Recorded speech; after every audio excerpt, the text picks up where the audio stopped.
Assalamualaikum warahmatullahi wabarakatuh. Tabi pun. Perkenalkan, nama saya adalah Siti Usnaini. Saya adalah CGP Angkatan 11 dari SMA Negeri 1 Kalianda. Pada modul kali ini saya akan menampilkan aksi nyata modul 2.3 tentang coaching supervisi akademik. Dalam aksi nyata modul ini, saya mengajak rekan saya bernama Nelly Komalasari yang mengampu mata pelajaran sejarah untuk melakukan coaching supervisi akademik. Namun sebelum melakukan supervisi, saya bersama rekan mengadakan pra-observasi terlebih dahulu dengan menanyakan beberapa pertanyaan dan persiapan yang dilakukan sebelum observasi. Semoga bermanfaat dan selamat menyaksikan.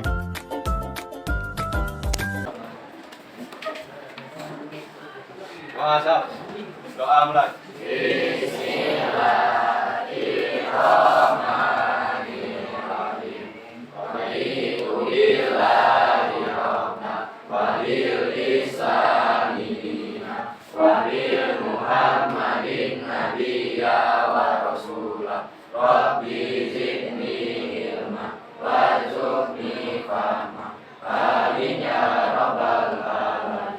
Beri salam kepada Ibu Guru.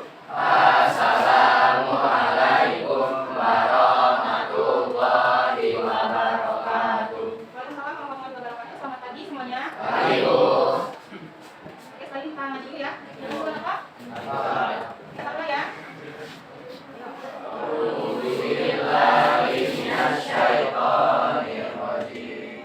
Bismillahirrahmanirrahim.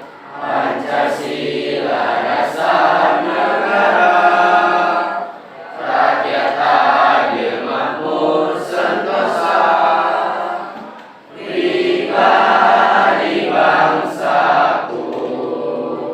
Ayo maju, maju, ayo maju, maju, ayo maju. Kenapa mungkin ya? Sakit. Izin. Oke, suratnya ada? Belum. Nadia. Noval. Priyanka. Oke. Kita mulai merapikan kelasnya. Izinnya udah masuk apa belum? Ya, masih ada sampah-sampah dari kelas kira-kira. Oke, berdiri dulu semuanya. Coba berdiri. Bajunya udah masuk belum? Udah. Udah lagi. Nah, sekarang cek. Ada sampah-sampah nggak di bawah kursi, di kolong meja kita? Ada nggak kira-kira? Ada, udah bersih semua? Udah ya? Kalau ada sampah, silakan dibuang keluar. Karena kalau ada sampah, di kolong meja atau di mana yang kayak itu mengganggu dan juga dia akan menyebabkan apa? Timbulnya nyamuk. Kan lihat nih, kan lihat. Dua-dua kan? Nah. Nah, ini ice breakingnya kalian masih ingat? Waktu SD mungkin ada beberapa kaki gitu. Masih ingat? Masih. Kita praktekin dulu atau langsung? Langsung aja ya. Ya, jadi kalau ibu kasih clue kepala, pundak, lutut, kaki, kalian ikutin itu. Kalau ibu bilang pundak 2 kali, pundak, lutut, kaki gitu ya. Terus nanti kalau ibu bilang pulpen, kalian harus ambil pulpennya. Rebutan ya. Oke? Ya, kita coba dulu sebentar ya. Coba ya. Ya, mulai kepala, pundak, lutut.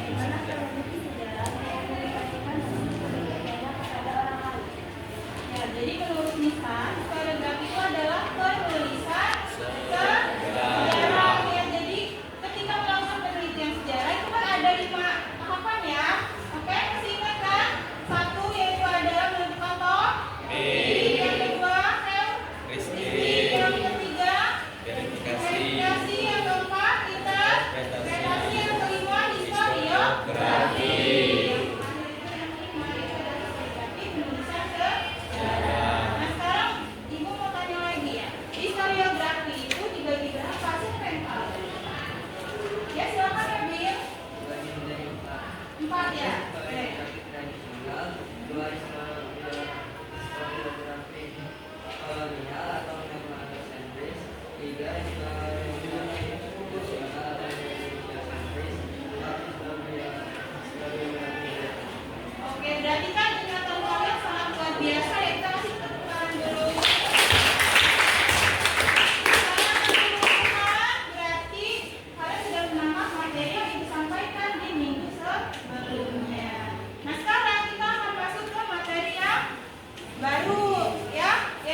perkembangan bumi di tahap ini udah ada manusia belum kira-kira?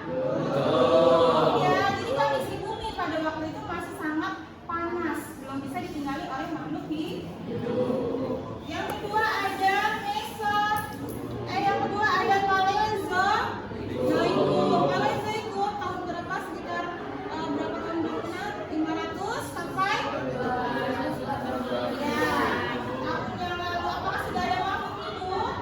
Udah ada ya, udah ada mikroorganisme, udah ada reptil, terus amfibi, kemudian ada hewan yang tidak bertulang belakang. Yang ketiga yaitu adalah zaman Mesozoikum, berlangsung tahun kira-kira 245 sampai 65 juta tahun yang lalu. Yang terakhir zaman Neozoikum, yaitu adalah 60 juta tahun yang lalu. Reptil dan binatang yang tidak bertulang belakang. Zaman Mesozoikum kira-kira 140 juta tahun. Jenis reptil mencapai tingkat terbesar. Kalian tahu reptil? Tahu reptil nggak? Tahu kan? Kalau di film ada dinosaurus, brontosaurus, ya itu reptil raksasa. Ya, masih ada reptil sekarang, reptil raksasa. Nggak ada ya. Jadi kehidupan reptil raksasa itu sekitar 150 juta tahun ya. Dan ini zaman Neozoikum, ada zaman Persia dan juga zaman Kuarter. Kalau Persia kita berapa? 60 juta tahun. Kalau yang Kuarter dibagi dua zaman ya, ada Pleistosen dan juga Holozoik. Masalah dengan zaman yang sebenarnya manusia itu muncul di zaman apa? Tadi ibu udah jelaskan belum ya? Ya, jadi manusia itu munculnya di zaman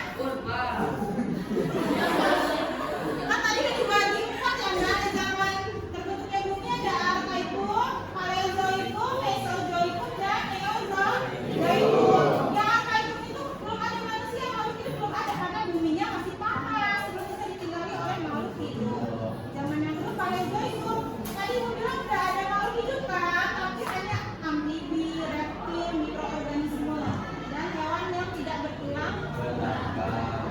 Yang Mesozoikum ada nggak reptil, amfibi gitu? Ada nggak berkembang ya reptil seperti dinosaurus? Nah manusia di mana? Manusia ada di zaman Neozoikum, dibagi dua, ada Persian dan Kuarter. Dia adanya di mana? Di zaman Kuarter ya, itu manusia sudah mulai muncul. Begitu ya Davina. Di pemahaman kalian, ibu mau bagi kelompok nih. Nah ini ada nama-nama kelompoknya di depan. Kalian bergabung sesuai dengan kelompok masing-masing ya. Untuk kelompok 1 yang dibahas itu adalah teori asal-usul nenek moyang bangsa Indonesia. Yang kelompok 2 itu membahas periodisasi secara geologis. Yang ketiga, periodisasi secara arkeologis. Kemudian kelompok yang keempat tentang periodisasi pada masa perundagian. Yang kelima, jenis-jenis manusia purba di Indonesia. Yang keenam, manusia purba di dunia. Yang ketujuh, tentang asal-usul nenek moyang bangsa Indonesia, Proto Melayu, Delta Melayu, dan Papua Melanozoik.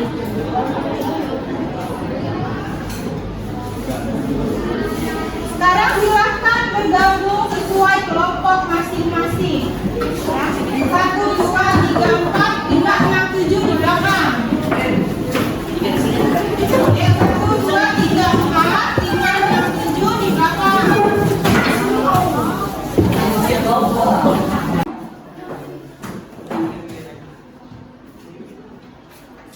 Coba perhatikan ya sebentar. Untuk materi yang akan kalian sajikan, ibu membebaskan ya. Kalian boleh mengerjakannya dalam bentuk gambar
Teori asal-usul nenek moyang bangsa Indonesia.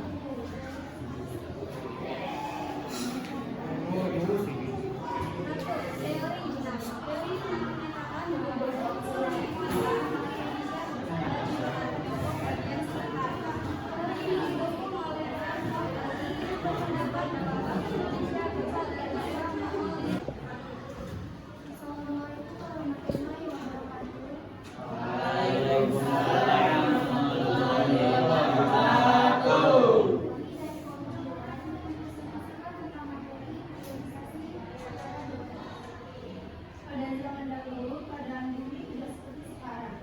Sebelum adanya kehidupan, bumi mengalami perubahan perubahan. Awalnya, bumi dalam keadaan panas dan hujan, sehingga tidak ada satu makhluk yang mampu hidup. Kemudian bumi berdiri, dan terbentuklah orang atau kulit bumi. Mulai ada sekarang bulan seperti bumi.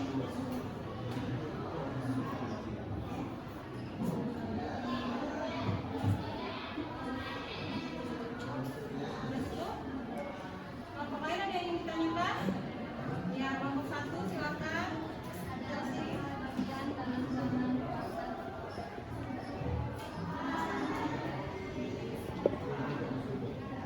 Jawaban kurang itu dibagi menjadi dua, yaitu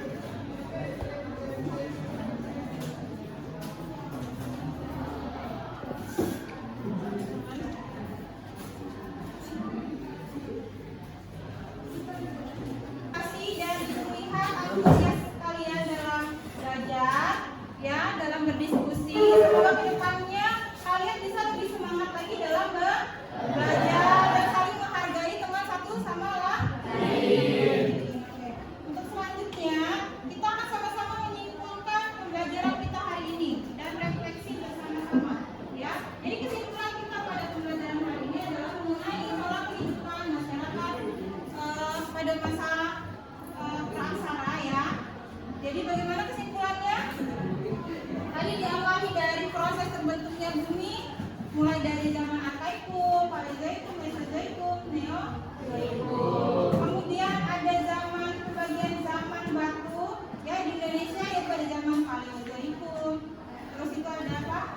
Paleolitikum, mesolitikum, ya, neolitikum, dan juga ada zaman megalitikum, ya.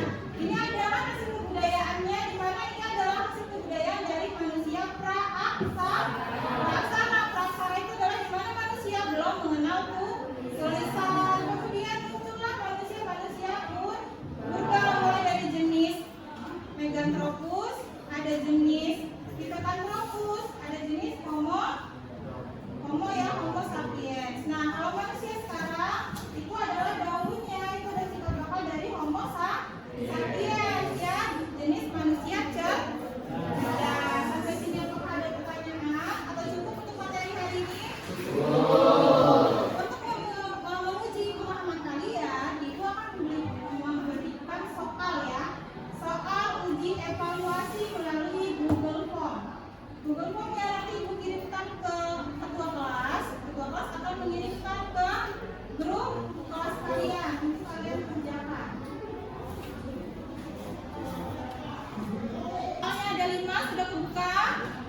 Sudah, silakan kalian pilih mana jawaban yang menurut kalian benar. Ini adalah uji pemahaman kalian untuk materi kita hari ini, yaitu menelusuri peradaban awal di Indonesia. Ibu kasih waktu 5 menit cukup? Cukup, ya?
Untuk pasca observasi ini kita didampingi oleh Bapak Samarno. Beliau adalah pengajar praktik di CDP Angkatan 11 dan pengajar praktik saya.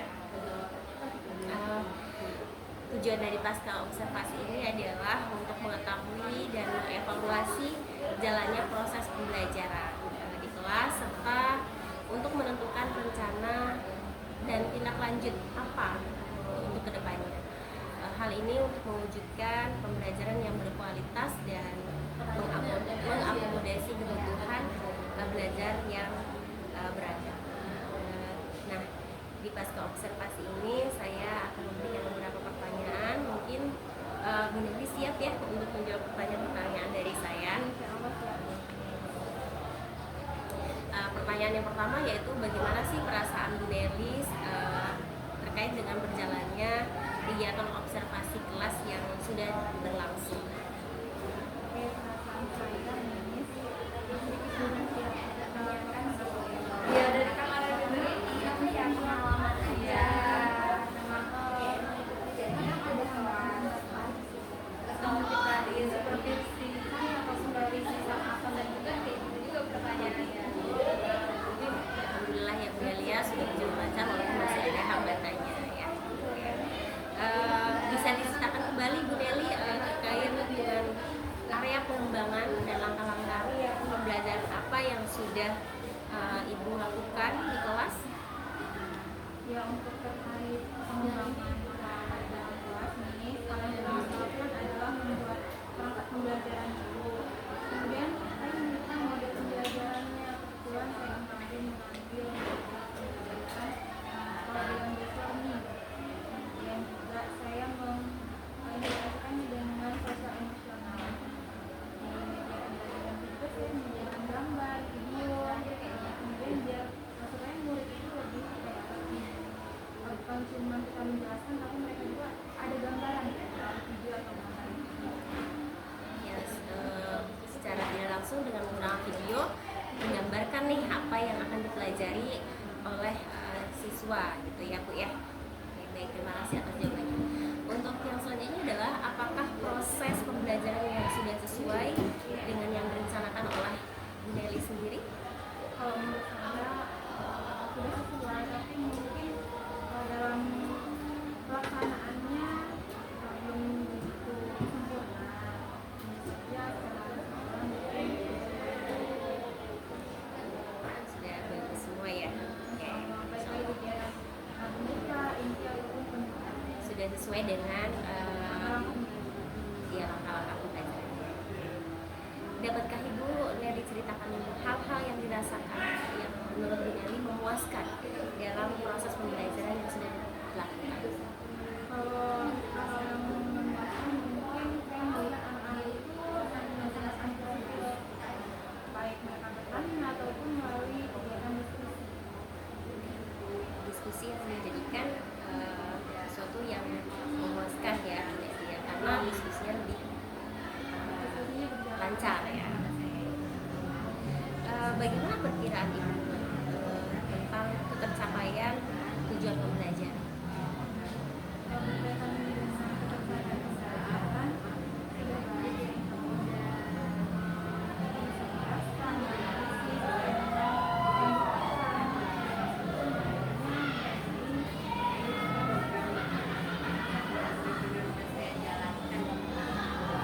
Ada tidak kesulitan yang menjadi kesulitan siswa itu sendiri?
atas waktunya, sudah menyempatkan waktu untuk saya kita berdiskusi ya Bu ya.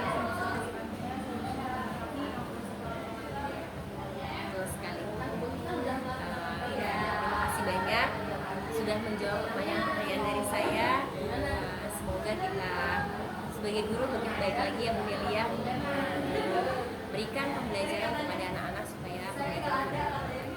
Terima kasih ya Bu Nelia.